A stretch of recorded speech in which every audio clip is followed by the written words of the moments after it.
Hello students, आज के इस लेक्चर में आप सभी का स्वागत है। आज हम लोग कक्षा 12वीं रसायन में इकाई 2 विलयन चैप्टर का परासरण तथा परासरण दाब पढ़ने वाले हैं, जिसे ऑस्मोसिस एंड ऑस्मोटिक प्रेशर कहा जाता है। तो सबसे पहले हम जिन जिन टॉपिक को आज डिटेल करेंगे उसके बारे में एक बार चर्चा कर लेते हैं।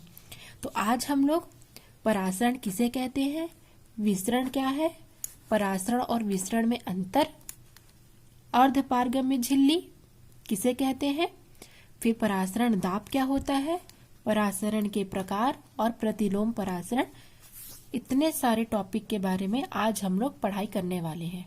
ठीक है, तो चलिए पढ़ना स्टार्ट करते हैं। सबसे पहले हम परासरण किसे कहते हैं इसके बारे में परिभाषा देख लेंगे। तो परासरण जिसे ऑस्मोसिस कहा जाता है, जैसे कि आपने निचली कक्षाओं में भी इसके बारे में थोड़ी बहुत जानकारी रखी होगी। ठीक है, किसे कहेंगे, विलायक के अणुओं का अर्धपारगम्य झिल्ली द्वारा कम सांद्रता से उच्च सांद्रता वाले विलयन की ओर प्रवाहित होने की क्रिया को हम क्या कहते हैं, परासरण कहते हैं। ठीक है, तो इसको जरा मैं आप लोग को एक चित्र के माध्यम से समझा देती हूँ। मान के चलिए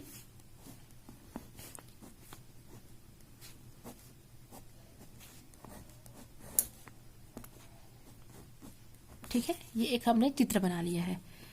इसमें क्या है, विलायक है, शुद्ध हम द्रव ले सकते हैं, ठीक है, शुद्ध जल, और इसमें क्या है, विलयन है, जिसमें विलेय नमक या NaCl मिला है, और विलायक जल है। ठीक है, इसको हम A नाम देंगे, इसको हम B नाम देंगे। ठीक है, तो ये एक पात्र है, यहां पर अर्धपारगम्य झिल्ली बनी है। अर्धपारगम्य झिल्ली किसे कहते हैं मैं आपको आगे बताऊंगी। ठीक है, अर्धपारगम्य झिल्ली लगी है जिसको हम SPM भी कहते हैं, सेमी परमेबल मेम्ब्रेन। ठीक है, तो विलायक का वाष्प दाब अधिक होगा विलयन के वाष्प दाब से। ये बात के बारे में हमने अपने पिछले के एपिसोड में देख रखा है। तो विलायक में क्योंकि विलेय के कोई भी कण मौजूद नहीं है, ठीक है, तो उसका वाष्प दाब विलयन के वाष्प दाब से अधिक होगा, क्योंकि इसमें विलेय मिला हुआ है। इस कारण विलयन का वाष्प दाब कम हो जाता है। अब अर्धपारगम्य झिल्ली किसे कहते हैं, अर्धपारगम्य झिल्ली उस झिल्ली को कहा जाता है जिसमें केवल विलायक के अणु पार हो सकते हैं, विलेय के अणु पार नहीं हो सकते। अर्थात अर्धपारगम्य झिल्ली अपने में से केवल विलायक के अणु को ही पार होने देता है, विलेय के अणुओं को नहीं। तो परासरण की परिभाषा हो जाएगी कि शुद्ध विलायक से अर्थात उच्च सांद्रता से निम्न सांद्रता की ओर विलायक के अणुओं का गमन हम क्या कहेंगे, परासरण। ठीक है, यह घटना परासरण कहलाती है। अर्थात जल के अणु केवल अर्धपारगम्य झिल्ली से होकर के विलयन में पहुंचेंगे। ठीक है, तो ये घटना परासरण कहलाती है। ठीक है, इसके विपरीत क्या होगा, विसरण होगा। विसरण में अणु निम्न सांद्रता से उच्च सांद्रता की ओर आती है। तो परिभाषा देख लेते हैं।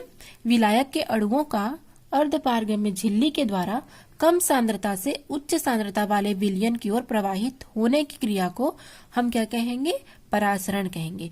यहाँ पर विलायक के अणुओं की सांद्रता कम क्यों होती है, क्योंकि उसमें विलेय के कण नहीं मिले हैं। जब तक हम उसमें विलेय नहीं मिलाएंगे उस विलायक की सांद्रता नहीं बढ़ सकती है।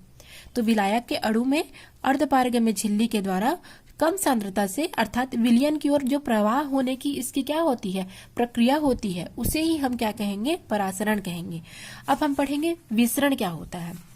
तो विसरण के बारे में मैं आपको छोटा सा एग्जाम्पल बताती हूँ। अगर मान के चलो कोई रूम है, उस रूम में अगर आप थोड़ा सा भी परफ्यूम स्प्रे करेंगे किसी कोने में, तो क्या होगा, क्या वो परफ्यूम का स्प्रे उसी जगह पर बना रहेगा, नहीं। क्या होगा, वह परफ्यूम का जो स्प्रे है वो धीरे धीरे करके पूरे रूम में फैल जाएगा। तो ये जो विसरण की क्रिया है ये गैस और द्रव दोनों में हो सकती है, लेकिन ये जो परासरण की क्रिया है ये क्रिया केवल और केवल द्रव में ही संभव है। तो यह जस्ट अपोजिट है परासरण के, वह प्रक्रिया जिसमें विलेय के अणुओं का उच्च सांद्रता से निम्न सांद्रता वाले विलयन की ओर स्वतः ही प्रवाहित होने की प्रक्रिया होती है। और इसमें विलयन का जो सांद्रण है वो समान रहता है, उसे हम विसरण कहते हैं। अर्थात विसरण में किसी भी हमको अर्धपारगम्य झिल्ली की आवश्यकता नहीं होती है। ठीक है, वह उच्च सांद्रता से निम्न सांद्रता की ओर स्वतः ही गमन करता है, और जब वो उच्च से निम्न की ओर आता है तो उसकी सांद्रण में भी कोई चेंजेस नहीं आता है, उसे हम डिफ्यूजन या विसरण कहेंगे। ठीक है, क्लियर हुआ? अब हम इसमें अंतर देख लेते हैं।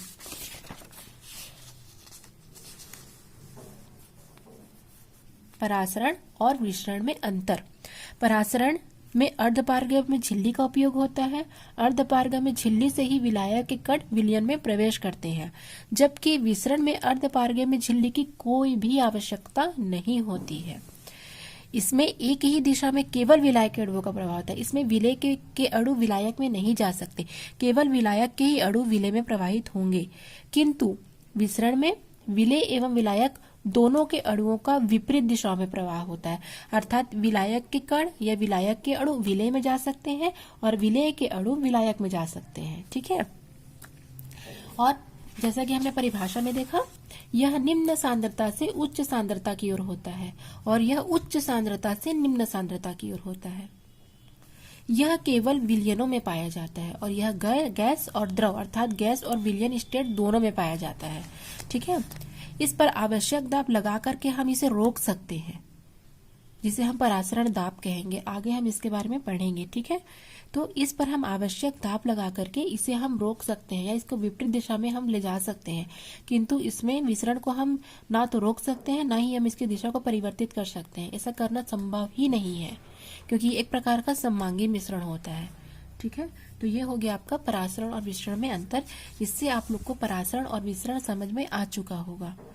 अब हम अगला टॉपिक अर्धपारगम्य झिल्ली के बारे में पढ़ेंगे कि अर्धपारगम्य झिल्ली किसे कहेंगे। आप लोग थोड़ा सा समझ लीजिए कि अर्धपारगम्य झिल्ली क्या होता है। ठीक है,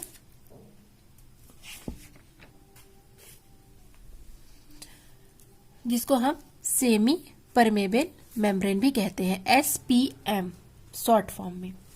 वह झिल्ली जिसमें से होकर केवल विलायक के अणु गुजर सकते हैं लेकिन विलेय के बड़े अणु नहीं, उसे हम अर्धपारगम्य झिल्ली कहते हैं। ठीक है, वास्तव में यदि हम देखें तो कोई भी ठोस या द्रव, ठीक है, बहुत अधिक अत्यंत पतली झिल्ली से या अत्यंत पतली परत से बनी होती है, जिसे हम झिल्ली कहते हैं।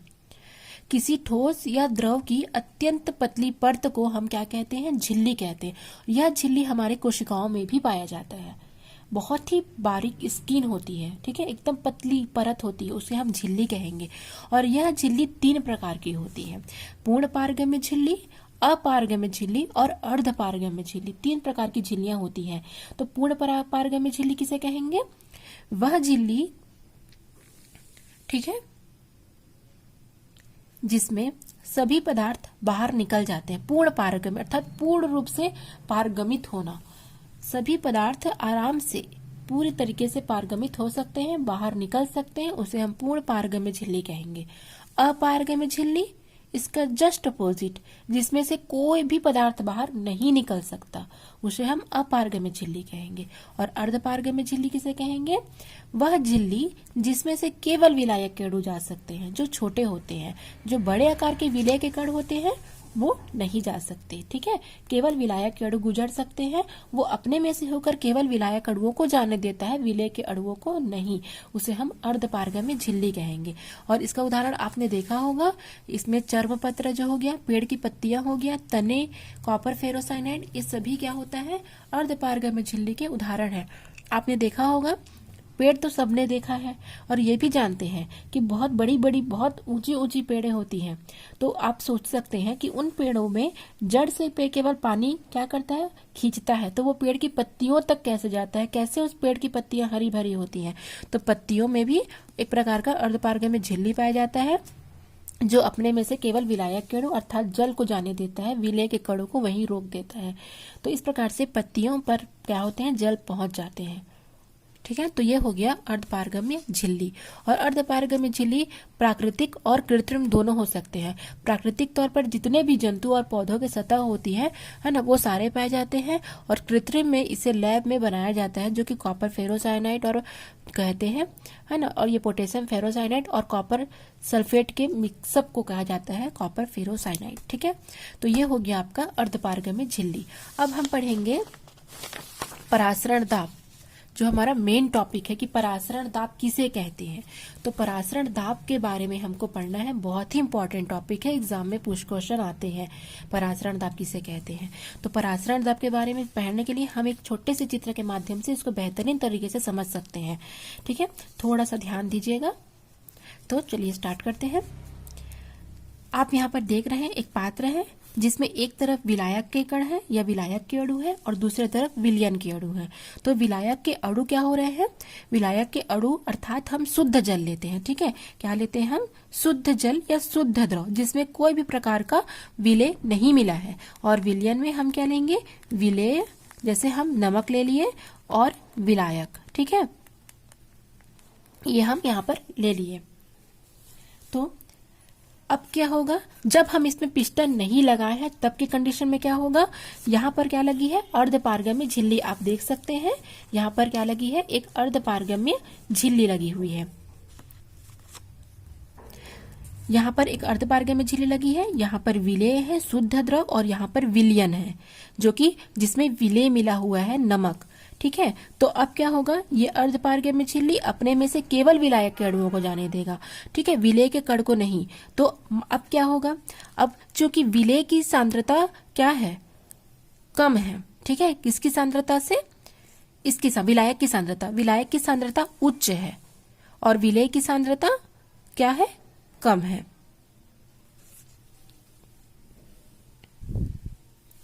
ठीक है, यहाँ पर लिख देती हूँ मैं, यहाँ पर सांद्रता निम्न है, यहाँ पर उच्च है। क्या चीज, सांद्रता।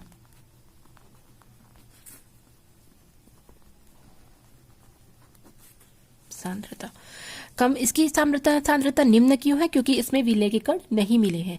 इसकी सांद्रता उच्च क्यों है, क्योंकि इसमें विलेय मिला हुआ है। जब तक हम विलेय नहीं मिलाएंगे विलायक की सांद्रता नहीं बढ़ सकती। ठीक है, यहाँ विलायक का वाष्प दाब अधिक है, यहाँ विलयन का वाष्प दाब कम है। तो अब क्या होगा, यहाँ पर क्या है, उच्च सांद्रता है, तो अर्धपारगम्य झिल्ली अपने में से केवल विलायक के ही अणु को जाने देगा, विलेय के अणु नहीं। तो यहाँ से विलायक के अणु कहाँ प्रवाहित होंगे, विलयन की ओर। ठीक है, विलयन की ओर क्या करेंगे, प्रवाह करेंगे।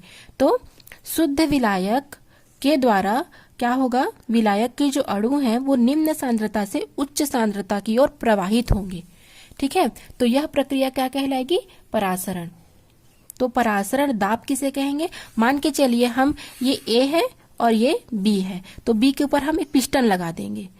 कारण क्या है, अब हमको ए का प्रवाह को रोकना है। तो अब ए का प्रवाह को रोकने के लिए कौन सा स्टेप उठाएंगे, क्या करेंगे कि हम ए का प्रवाह को बी पर जाने से रोके। तो उसके लिए हमको क्या होगा, अगर हम ए पर पिस्टन लगाएंगे तो ए को अगर हम प्रेशराइज करेंगे, दबाएंगे, तो क्या होगा, ये और तेज गति से क्या होगा, विलयन बी की ओर क्या होगा, प्रवाहित होगा, अर्थात उसके प्रवाह की दर बढ़ जाएगी। ठीक है, तो क्या होगा, हमको बी पर पिस्टन लगाना पड़ेगा। जब हम बी पर पिस्टन लगाएंगे और इसके दबाव डालेंगे तो क्या होगा, विलायक के जो कण है जो विलयन पर आ रहे हैं वो थम जाएंगे, रुक जाएंगे। ठीक है, थोड़ी सी परिभाषा देख लेते हैं फिर आगे कंटिन्यू करेंगे। परासरण की क्रिया, परासरण की क्रिया क्या होता है, विलायक का अर्धपारगम्य झिल्ली से विलय की ओर, विलयन की ओर प्रवेश करने की प्रक्रिया को हम परासरण कहते हैं। तो परासरण की क्रिया को रोकने के लिए विलयन पर लगाए जाने वाले जो आवश्यक दाब होता है, बाह्य दाब, उसी को हम परासरण दाब कहते हैं। ठीक है, यह एक और परिभाषा है कि जब किसी विलयन तथा शुद्ध विलायक को अर्धपारगम्य झिल्ली के द्वारा पृथक किया जाता है तो परासरण की क्रिया शुद्ध विलायक से विलयन की ओर होने लगती है और इसे हम परासरण कहते हैं। और इस परासरण की क्रिया को रोकने के लिए विलयन पर हम जो अतिरिक्त दाब लगाते हैं उसी अतिरिक्त दाब को हम परासरण दाब कहते हैं। ठीक है, एक बार और समझ लेते हैं। एक पात्र में इधर विलायक के अणु है, यहाँ विलयन के अणु है। अर्धपारगम्य झिल्ली द्वारा केवल विलायक के अणु ही विलयन पर जा सकते हैं। अगर हम पिस्टन ए पर लगाएंगे तो ए को अगर हम दबाव आरोपित करेंगे तो विलायक के कण और तीव्र गति से विलयन की ओर प्रवाहित होंगे। तो हमको विलायक के कण को विलयन में जाने से रोकने के लिए पिस्टन को बी पर लगाना होगा। जब बी पर लगाएंगे और इसको हम नीचे की ओर प्रेशराइज करेंगे, दबाव डालेंगे, तो क्या होगा, विलायक के जो कण है उनकी गति धीमी हो जाएगी। ठीक है, यह रुक जाएगी। तो यह प्रक्रिया को हम परासरण दाब कहते हैं कि परासरण की जो क्रिया को रोकने के लिए लगाने वाला विलयन पर लगाया जाने वाला आवश्यक दाब को ही हम परासरण दाब कहते हैं। ठीक है, और एक बात आप लोग जान लीजिए कि परासरण दाब क्या होता है। तो परासरण दाब विलायक का वाष्प दाब ऋण विलयन का वाष्प दाब, अर्थात विलायक का वाष्प दाब अधिक होता है विलयन के वाष्प दाब से। तो विलायक के वाष्प दाब और विलयन के वाष्प दाब के अंतर को ही हम परासरण दाब कहते हैं। अगर आपको परिभाषा याद नहीं है किसी कारणवश तो आप सिंपल लैंग्वेज में लिख सकते हैं कि विलायक के वाष्प दाब और विलयन के वाष्प दाब में आने वाले अंतर को हम परासरण दाब कहते हैं। ठीक है, अब हम परासरण दाब के प्रकार देख लेते हैं। ठीक है, दो प्रकार के होते हैं, अंतः परासरण और बाह्य परासरण। अंतः परासरण में क्या होगा, अर्धपारगम्य झिल्ली से होकर किसी कोशिका के अंदर की ओर होने वाला विलायक के प्रवाह को हम अंतः परासरण कहते हैं। ठीक है, जैसे कि यहाँ पर हम एक किशमिश ले लिए, तो क्या होगा, यह जो किशमिश है इसको अगर हम जल में डुबाएंगे, क्योंकि किशमिश की सांद्रता उच्च है, जल में डुबाएं पे तो क्या होगा, बाहर से क्या होगा, जल किसके अंदर प्रवेश करेगा, किशमिश के अणु के अंदर। किशमिश के अंदर प्रवेश करेगा तो किशमिश क्या होगा, फूल जाएगा। ठीक है, तो इस प्रक्रिया को हम क्या कहते हैं, अंतः परासरण। यदि हम अंडे के छिलके को, ठीक है, निकाल करके जल में डाल दें तो क्या होता है, वो भी फूल जाता है, बड़ा हो जाता है। क्यों, क्योंकि उसके अंदर जल के अणु प्रवेश करते हैं। ठीक है, जल के अणु प्रवेश करते हैं। तो जब किशमिश को जल में डुबोया जाता है तो जल के जो अणु हैं वो बाहर से किशमिश के अंदर प्रवेश करने लगते हैं। ठीक है, अर्थात जो विलायक का जो प्रवाह है वो कोशिका के अंदर होने लगता है। इस घटना को हम क्या कहते हैं, परासरण या अंतः परासरण कहते हैं। ठीक है, और बाह्य परासरण किसे कहेंगे, परासरण के द्वारा किसी कोशिका में से विलायक के अणुओं का अर्धपारगम्य झिल्ली में से बाहर की ओर गमन करना, अर्थात कोशिका के अंदर से अणु का कहा, अर्धपारगम्य झिल्ली में से बाहर की ओर निकलने की प्रक्रिया को हम क्या कहेंगे, बाह्य परासरण कहेंगे। इसका एग्जाम्पल क्या हो जाएगा, अब देख रहे हैं, एक बर्तन में अगर हम चीनी का सांद्र विलयन अर्थात शक्कर का चाशनी जैसा घोल लेंगे और उसमें अगर हम अंगूर को डुबा देंगे तो अंगूर को डुबाने पर क्या होगा, जल के जो अणु है वो अंगूर से बाहर की ओर गमन करने लगेंगे, बाहर की ओर निकलने लगेंगे, जिससे वो क्या हो जाएगा, सिकुड़ जाएगा। ठीक है, एक और है, अगर हम अंडे को छिलके को निकाल देंगे और उसे नमक वाले पानी में डाल देंगे तो डालने के बाद कुछ देर रखने पर, आप ये प्रैक्टिकल घर में कर सकते हैं, अंडे के जो बाहरी आवरण है उसको निकाल दीजिए और निकाल करके उसे नमक के सांद्र विलयन में डाल दीजिए। ऐसा करने पर वो जो अंडा है वो क्या हो जाएगा, पिचक जाएगा, सिकुड़ जाएगा। क्यों, क्योंकि अंडे के अंदर का जो पानी का जो लेवल है वो बाहर की ओर निकल जाएगा, अर्धपारगम्य झिल्ली से होते हुए बाहर की ओर निकल जाएगा, जिसे हम बाह्य परासरण कहेंगे। ठीक है, तो आप ये एग्जाम्पल और ये परिभाषा लिख लीजिए, ये स्क्रीनशॉट ले लीजिए। अब हम पढ़ेंगे प्रतिलोम परासरण, जो आज का लास्ट लेक्चर है। प्रतिलोम परासरण, रिवर्स ऑस्मोसिस, जिसको हम RO भी कहते हैं। ठीक है, क्या बोलेंगे, जिसको हम RO। तो ये क्या होता है, इसको भी एक चित्र के माध्यम से समझते हैं। ठीक है, यहाँ पर हम समुद्री जल लेते हैं। ठीक है, समुद्री जल जिसमें क्या होता है, जल प्लस नमक होता है, आप सब ने देखा होगा। ठीक है, तो समुद्री जल में नमक और जल मिला होता है और यहाँ पर होता है शुद्ध जल।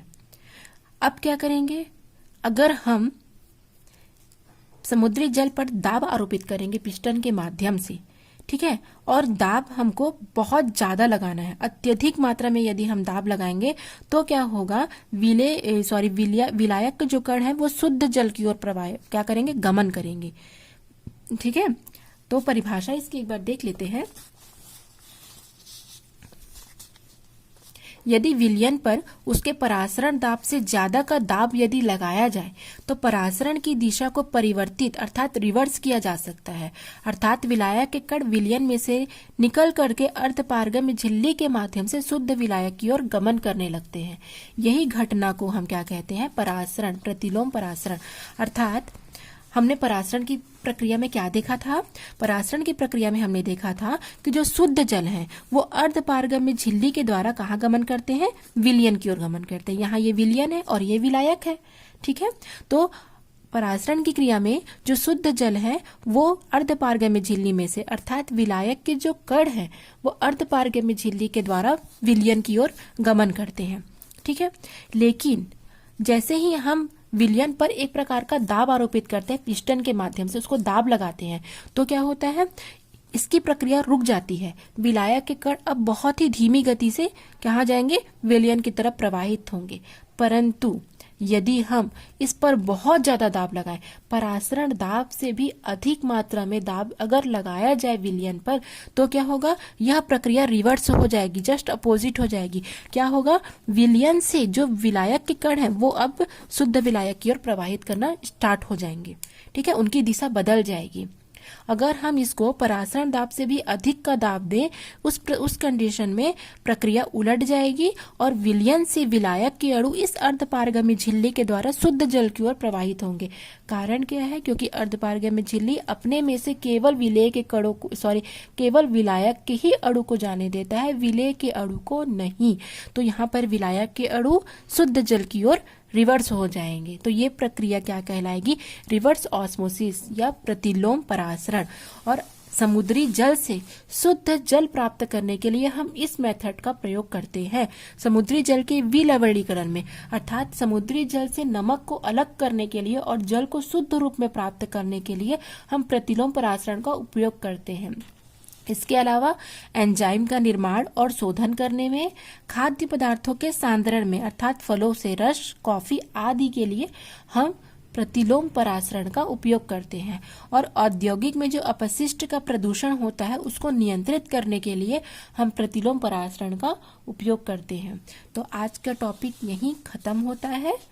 अगर वीडियो पसंद आया हो तो प्लीज लाइक और सब्सक्राइब कीजिए और शेयर कीजिए। Thanks for watching.